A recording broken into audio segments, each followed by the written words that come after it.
In the bustling city of Eldoria, where every corner was a blend of light and shadow, lived a young man named Kale. To the world, Kale appeared as an average university student, consumed by studies and occasional hobbies.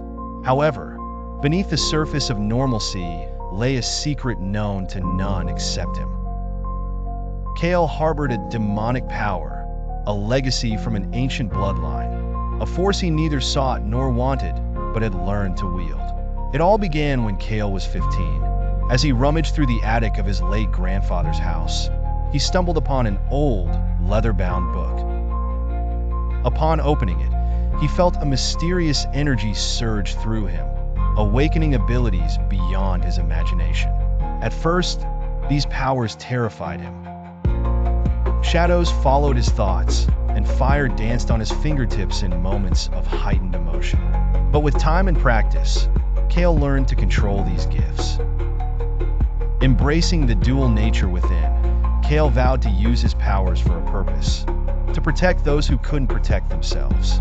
He took on a masked identity, becoming the hidden guardian of Eldoria. The city was rife with corruption, crime lords manipulating the weak, and tyrants thriving on fear.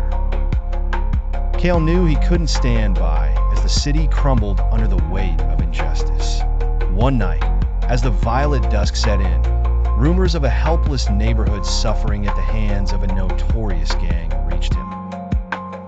Deciding to intervene, Kale donned his disguise and let the shadows escort him to the heart of danger.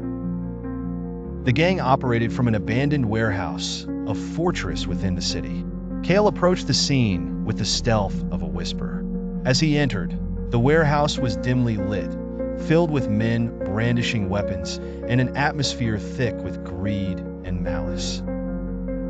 Suddenly, the air crackled, and flames briefly illuminated the darkened walls. Kale made his presence known, confronting them with a voice resonant with authority, a voice he had cultivated to distance his real self from his masked identity. The battle was swift and fierce.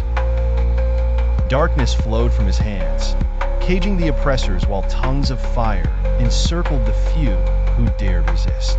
The gang members, realizing they were no match, surrendered.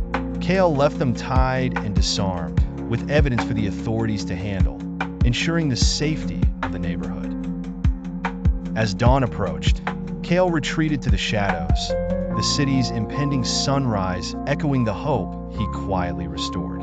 Though burdened with the nature of his powers, Kale found solace in the good he could achieve. Ever determined to stand between the oppressed and their oppressors, his demonic gift serving a cause that was anything but